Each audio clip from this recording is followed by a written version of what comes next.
My goal was to show the warm sunlight shining down into the shady canyon. My first objective is to get all of the white canvas covered up, so I underpaint all of the major areas in the correct average value and color. The distant cliffs high up on the mountain will be painted in a much more bluish shade. I had some sky blue left over, so I mix it in with some of my basic highlight rock color, and I use that on the sunlit rocky cliffs up high on the mountain.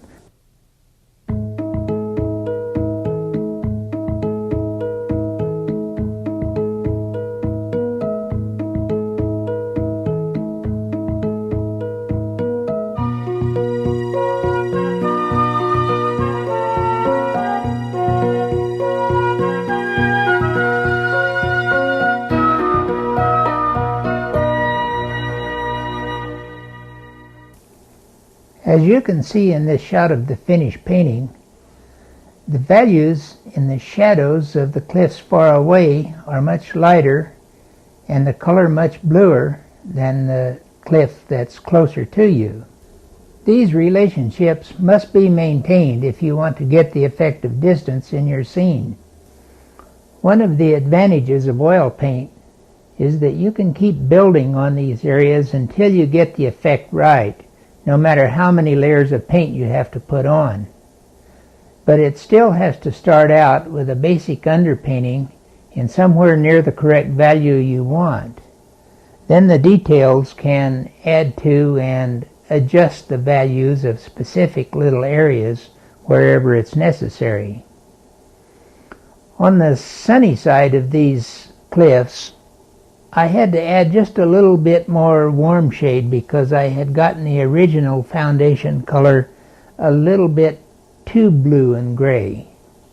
But of course it's not going to be nearly as bright and yellow as the close cliffs.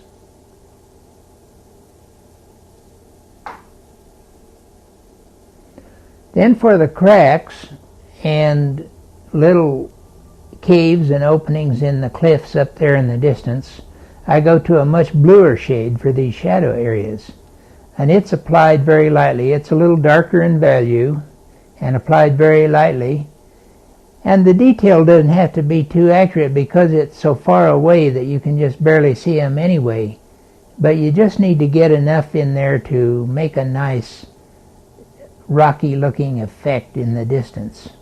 And of course you can utilize the texture of your knife painting as a way of making these lines rough. You can also add them in with a brush if you prefer to do it that way. So I'm demonstrating on one side how it's done with a brush, but the basic effect is still the same.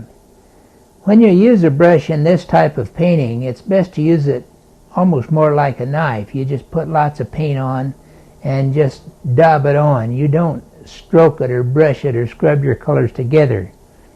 If you scrub your colors together, it'll destroy the rocky effect entirely. Now working on the close cliff, I'm building up the lines, and of course these lines are much larger and more distinct than they were on the distant cliffs. And this is a matter of just starting from this point and building up gradually until you reach the degree of finish that you desire. Different people have different ideas about how much detail should be in a painting. So each artist has to arrive at their own level which suits their own needs. You may do dozens of paintings, but you'll probably never arrive at a point where you know just exactly what to do in every painting. Each one is a new trial and error experiment, no matter how much practice or knowledge you have. But that's what separates art from mechanical duplication. The sunlit cliffs on the right will reflect some color and some light onto the shadow sides of the cliffs on the left side of the stream. So it helps to work a little bit of lighter color along the edges, but you must be very careful that you don't make these colors so light that it looks like part of the sunlit area.